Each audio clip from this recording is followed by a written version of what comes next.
There's a hospital next to it. There's a hospital somewhere. I hope you, now, I hope that the name tag bit works, and I hope that you have taken a moment to introduce yourself to at least one other person, or maybe you had seen their name and not their face, and vice versa. I did it mostly for myself, because there's a few folks in the room that I was unsure of, but I hope that you've taken the time to make some new friends today. Our last presenter here, this is Jerry. Jerry's fabulous. Jerry's going to share with us corners are our friend. Jerry began directing in grade school and high school productions in 2000, and in 2013, so wait, you were in grade school in 2000? I know, the way that came out. In 2013, he moved into directing and choreographing community theater productions. He has received multiple Excellence in Direction and Excellence in Ensemble awards from ACT Cincinnati. His productions of First Date and Around the World in 180 Days, in 80 days, were both selected to excerpt at the State Octa Convention and at, what is that? What is ATWI 8 years?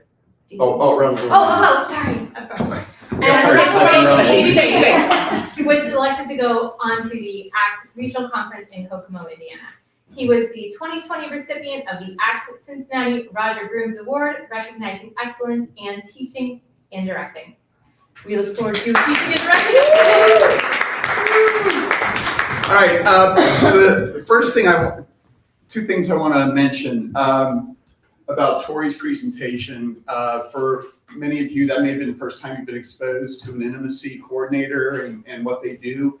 I've had the pleasure of working on the last 3 shows I directed with an intimacy coordinator, and I got to tell you, it added so much to the production. It was so wonderful. They helped me bring the story out better in those moments, and it was terrific. It's a great experience. I hope you all get a chance to work on a show where that's involved. The other thing I want to touch on is something Linda said. If you're an actor, director, producer, talk to the orchestra. Make them feel like part of it, because they're such a valuable resource. And I know I've heard from orchestra members and music directors that sometimes they do feel like they're just kind of shoved to the side and nobody notices them. So make a point, get to know them, talk to them. They have names, and they're great people. I mean, they're artistic. They're wonderful people. So you do that. So anyway, we're going to talk a little bit about. I've got about 2.5 hours of stuff. So anyway, we're going to talk about directing in a thrust or 3/4 thrust or in the round. So who here has acted or directed in that kind of situation? Okay, so a lot of okay, great. Okay, I'm done then. You already know everything I'm going to say. And this is geared towards adjudicating shows in that kind of situation. But if I say something that can help you as an actor or director, that's wonderful. And I'm going to kind of touch on things that look at both of those aspects, both people who are on stage or working on the stage and those who are watching it and responding. And really, there's a lot of ways to do something. So what I'm going to tell you might not be the only way to accomplish something that's successful, but these are some things that have worked for me. So, when I've gotten the opportunity to direct in this kind of situation, initially the thought is, it's going to be so cool. It's going to be kind of a different setting, and the actors are going to be close to the audience on different sides. And then all of a sudden you think, holy crap, I got to figure out how to do that. So, I mean, and even logistics. Are there set changes? When you're in a proscenium, all the stuff is just off to the sides, right? And then, lights go down and everybody scurries on and puts the stuff in place and they scurry off. Well, what are you going to, when you're in this kind of situation, all of a sudden you got to bring stuff from somewhere and bring it to where it's got to go. And how is that going to affect the flow of the show? How's that going to affect your pacing? And as little Sally says in Urinetown, bad pacing can kill a show pretty good. you got to really be aware of that. I mean, all that's going to affect how your show is presented and how it's viewed. And as an adjudicator, that's something to look at. How did they accomplish that? Is it a unit set actually is beautiful for this kind of setting because you don't have to bring a lot of stuff on and off. You've got one setting. That's all you do. But when I directed the Tin Woman at Drama Workshop, we had 5 different settings. So we had to figure out how are we going to project those? How are we going to take the audience into each of those spaces and make it believable and not just totally stop the show for some extended period of time. So that's something to think about. And that starts way early in the process. I mean, that's like one of the first things you got to think about. How are we going to create, if there are different spaces or different locations within the show, how are we going to create those? And then as an adjudicator, be aware of that. Also as an adjudicator, and this ties into what Linda was talking about too, think about the space. Think about what did this group have to deal with to accomplish what they wanted to accomplish. I mean, there are some things that it's just difficult to overcome, right? So, just kind of put some thought into that as well as you're looking at that.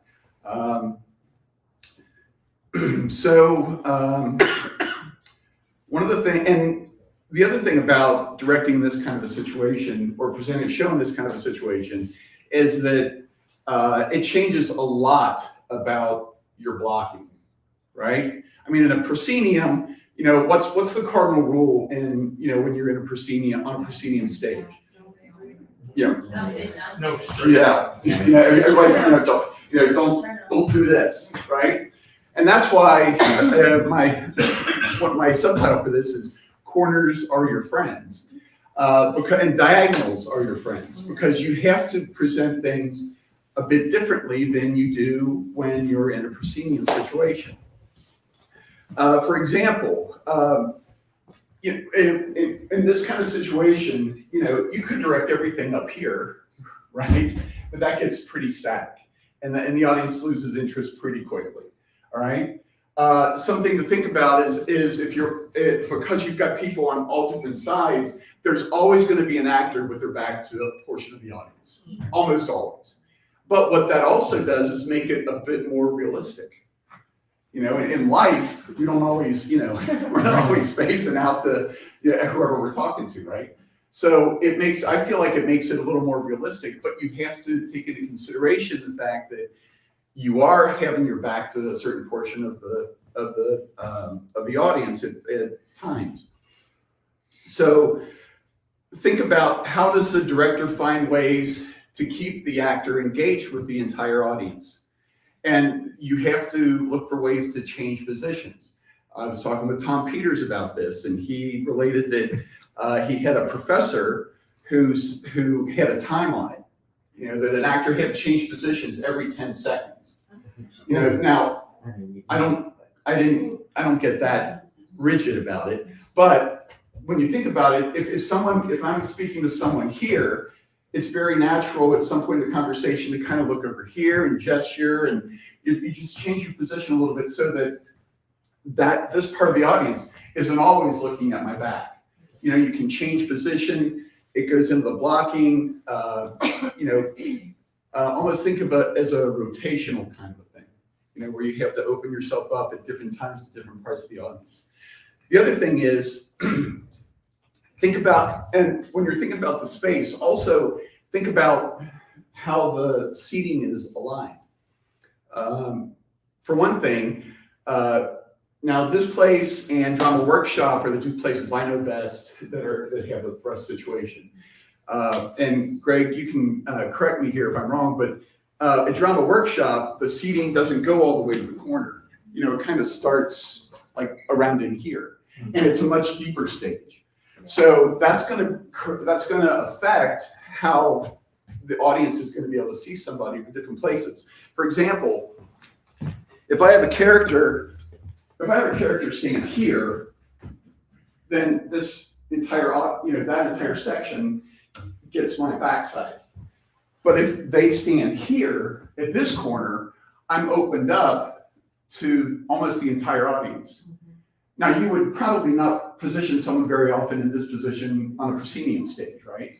Because, I mean, they're cutting themselves off from a lot, but here, you actually open up the entire place. So just think about different options of different alternatives of where people, you know, might be able to stand and be and still access the audience.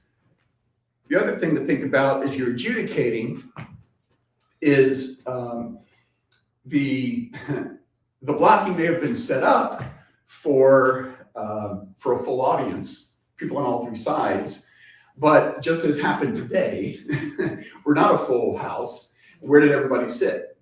Out here, right? Very few people sitting on the sides. So you may see a show, and if you're the adjudicator and you're sitting in this downstage section, it may seem like they're playing to nobody there. Well, you can't predict, you know, when you're putting the scene together, how many people are going to be in the sides, and you have to take that into consideration. You have to assume there's going to be people there. We had it several times in Tin Woman where, you know, we had, this section was pretty full and there might be 2 or 3 people on the sides.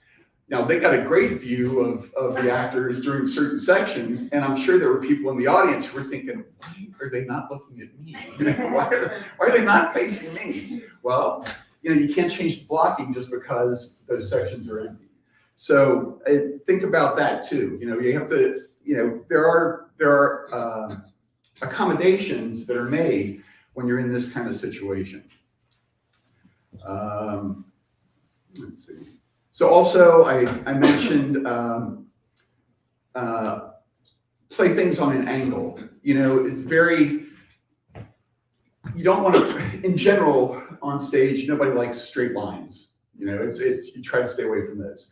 But it's really critical in this kind of situation because it again, the whole idea of presenting yourself to more of the audience and being able to access them and them being able to see that person.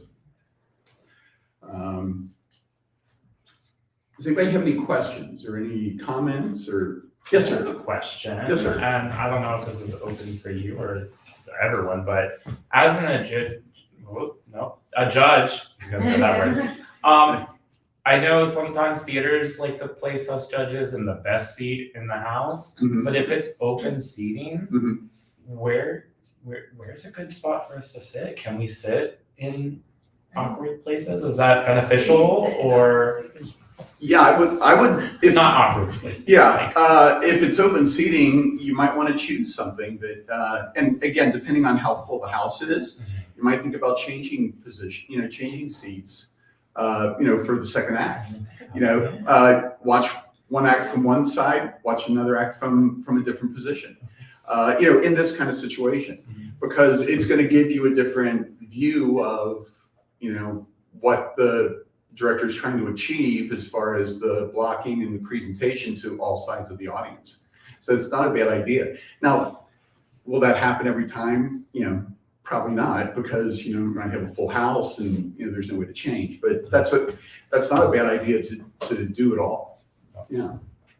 Let's see, there's one comment about the angles. Yeah. I've directed in this place twice in the last calendar year, and most actors got all their training and most of their experience in a proscenium situation. So breaking those automatic things is very, very difficult. One thing I discovered on Chico's Monsters cast could relate to the visualization is what I told them is, okay, the proscenium is sometimes here, this way, cutting and sometimes it's there, and it shifts constantly. And so when someone was getting themselves in the wrong blocking, I could cue them just simply by going and pointing. There's your imaginary proscenium for this part of this scene. right. And then it just magically fixed everything. Just to imagine, there's your proscenium, and then as soon as I glance over this way, oh look, the proscenium just moved, and now I'm facing this way. And that, literally saying that out loud, and like I was an idiot. I was like running back and forth with my arms and, you know, this kind of nonsense to get it through them, but giving them that visual, because they got years and years and years of experience of marking themselves off of that front line. And but giving them that visualization to keep in their Right. head Right. helped a lot.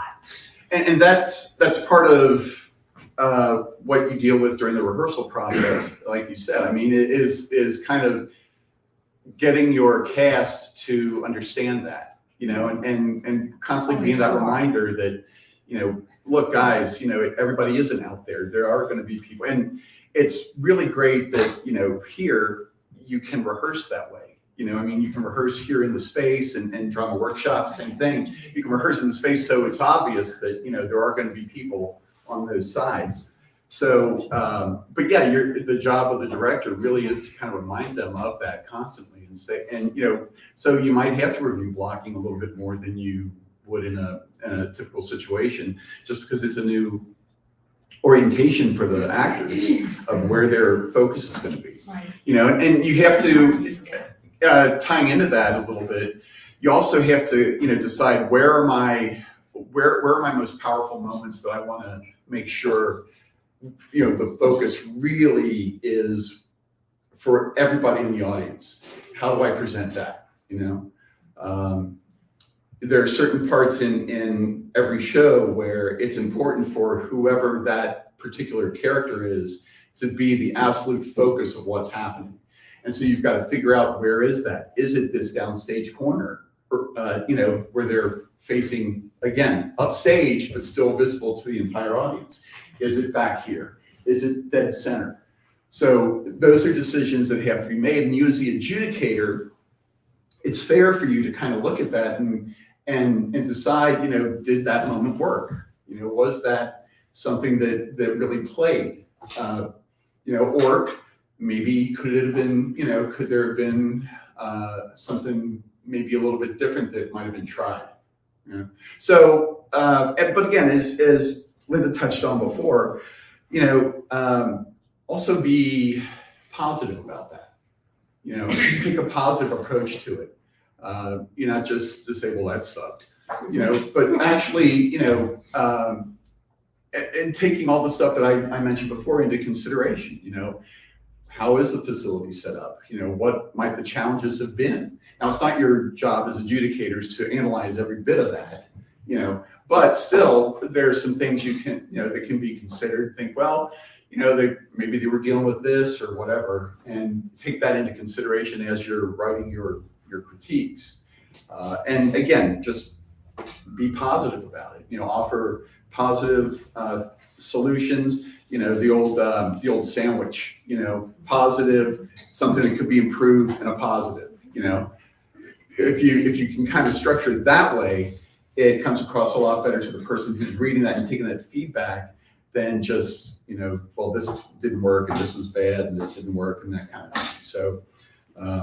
One of the things, Jerry, that really helped me during Tin Woman was you didn't just say, look at this person, because as you know, I get very in my head about being natural rather than like, don't face that way just because the director told me to face that way. But you told me where to put my knees. Mm-hmm. So like in that dinner scene where this side wouldn't have been able to see the Right. physical reaction, it was more about where because I memorize by blocking. The physical space and that physical handling of a thing. And so when you told me to shift the direction of where my body was going rather than my head, it helped me, okay. Yeah. So then I could adjust in the chair. And that way it wasn't just about be natural and talk to this person. It was your body needs to shift here and here so that these sides can see you. Yeah. So that helped a lot. Yeah, and that reminds me, never direct a play in a thrust with a meal. Never do it. Just don't. Just don't. People at a table, that's the worst. Well, yeah. I mean, yeah, unless you want to do the Last Supper setup. But it really, I mean, it did present some issues because, you know, we had to figure out, you know, where's the table going to be? Is the table going to be, you know, are we going to have a table like this? No, that doesn't work. Does anybody sit on that side? You know, completely. How about this? No, that doesn't work. You know, so I mean, we eventually came up with, you know, the table was on an angle like this, kind of in this corner. And then, as Jesse said, we played with different, and that's the other thing, play. Don't go in thinking, okay, everybody's got to sit like right. We played with chair positions and what seemed natural. Because when you're, if you're at a meal with your family, for a lot of the meal, you'll be, pulled up to the table and eating. But then once the meal's over, people kind of push back a little bit, and they may change the angle of their chairs. They can, lean on the table or that kind of thing. So don't be afraid to play with stuff. You don't have to come in with everything decided up front. Now, you also, though, do have to think about things like who has the maybe the most important conversations at that table. Who's the person who's the focus of that scene, and I need to put them where they're going to be the most visible to most of the audience. And is it that corner? Is it back here? Where do we put that person or those two people who have the most impact, the most focus of the scenes? Where do we put them? And how do we position them? And once we get them set, once I decide that, then everybody else I have to decide, who goes where. And then you got to take all kinds of things into consideration with all of a sudden I'm talking about how to stage a meal. But then you got to decide, okay, who, and then you start thinking about, well, maybe who has the least number of lines, and I can put them in like the least desirable position, as far as the audience being able to see them, and then find ways to adjust them when they do have lines so that they're not just completely hidden from most of the audience. Is there a way to, and also you have to take into consideration the relationships of the people at the table. Who should be next to each other, who shouldn't be next to each other. Is there conflict between some of those people where they would be at different places, maybe across the table or at the opposite ends of the table, so that they're not, they're not going to sit next to the person they're in conflict with at that time. They're going to, choose a different position. So there's a lot of stuff that goes into that. Putting it in a thrust situation, in some ways complicates it, but I gotta say, when I directed August Osage County at Marymount, it's a proscenium stage, and the table thing, man, that caused me. And actually, I felt it was almost easier at Drama Workshop to stage the meal because of the 3/4 thrust.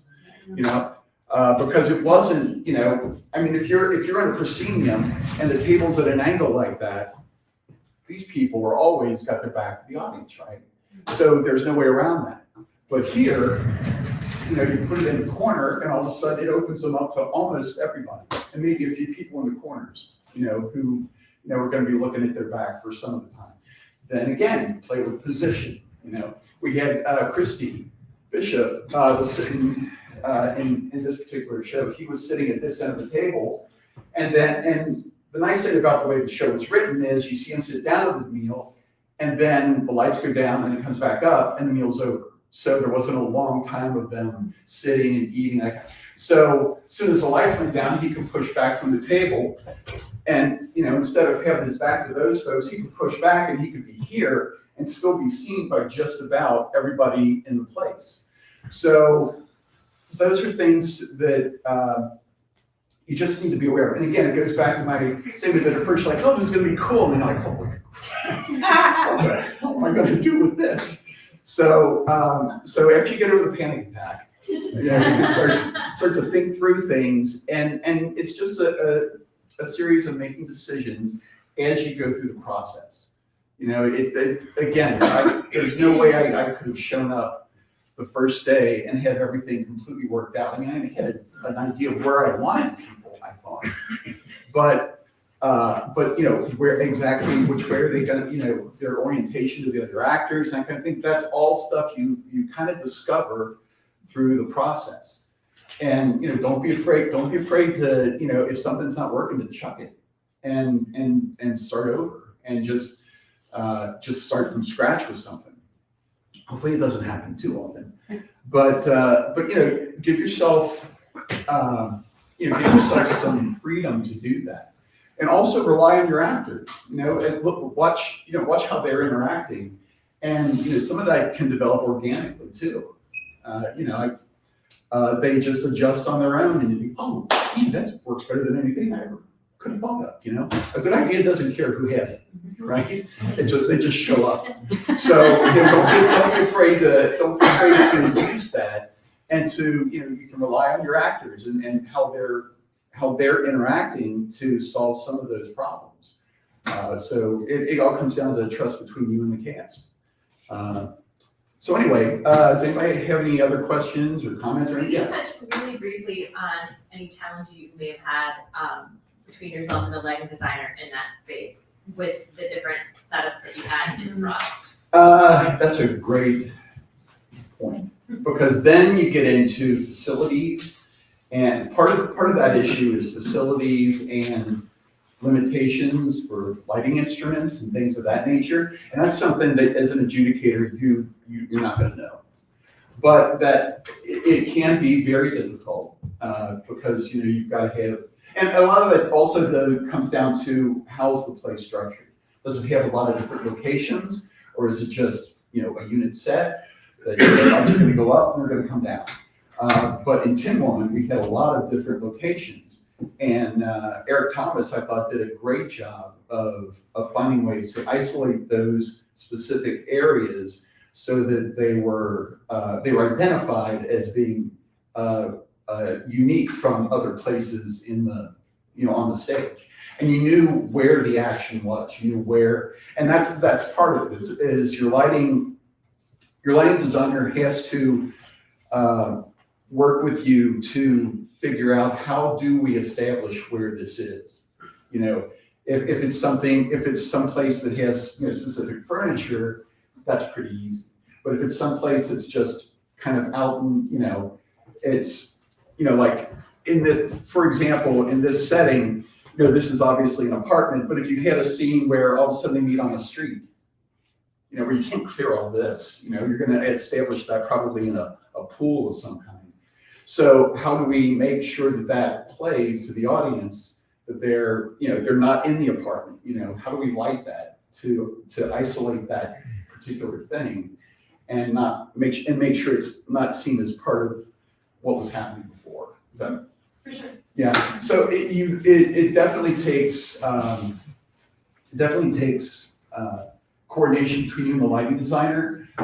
Again, you've got probably even more issues with how do we light people so that they're well lit and they're not in shadows, and especially if they're going to be turning a lot of different ways. All the things that we talked about, about adjusting your position and the 10-second rule that I mentioned before, that kind of thing. All those ideas, it does in a lot of ways make the lighting design more difficult, because you've got to take all that into consideration. You can't just, okay, we got lights from downstage and everybody looks great. It doesn't matter if they, turn around. Well, here it does. So that's something that you just have to work on that and try to do as much pre-planning as you can. But again, having a lighting designer who's, easy to work with and adaptable and, that helps a lot. Anybody else? Yeah, great.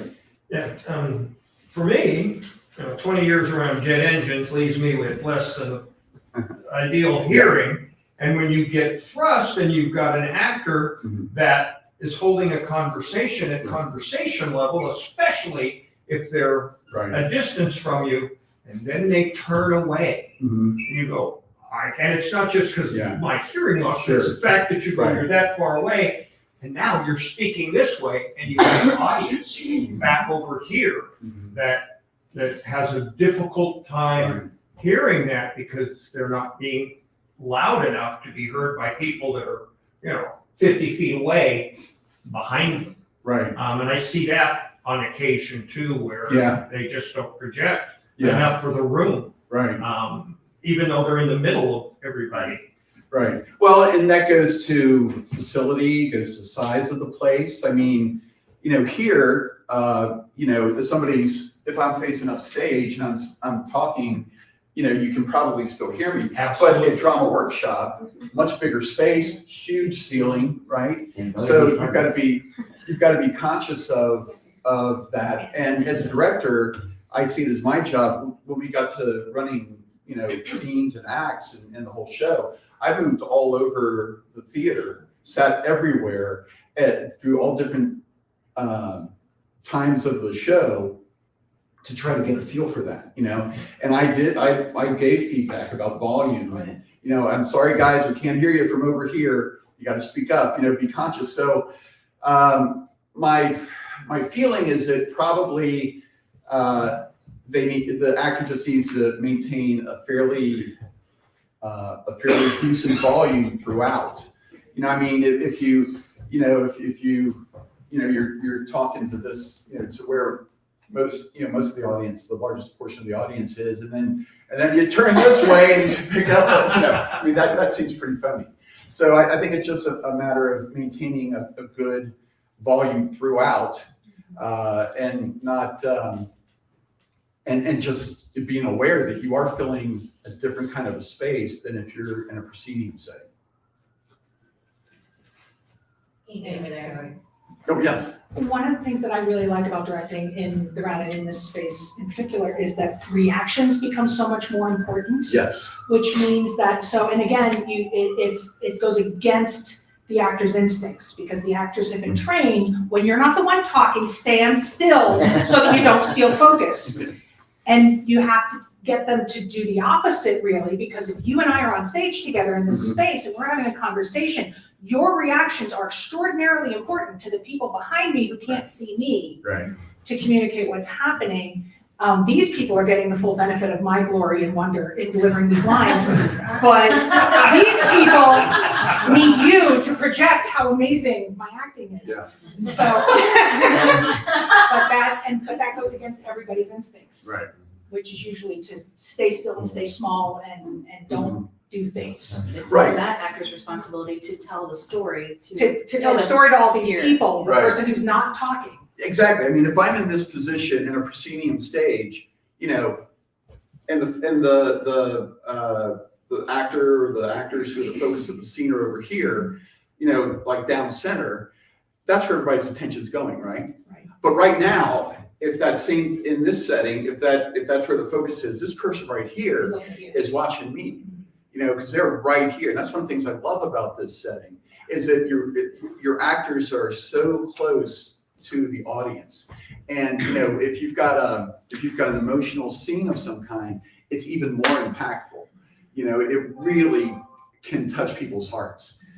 And that's kind of what we want, right? We want to affect people. We want to make them laugh. We want to make them cry. We want to make them feel, right? And being in this kind of a setting really allows you to do that. And I think in a lot of cases, even to a greater degree than in a proscenium stage. Depending on the setting and that kind of thing. But yeah, just the proximity to the actors in this kind of setting, I think, is fantastic. This space really elevates the amount of work that the people in the smaller roles have to do. Right. And get to do. Right. Yeah, you can't take any time off. There's no time off in this kind of a setting. Yeah. Anybody else? Okay. Thank you for your time. Sure. Thank you guys.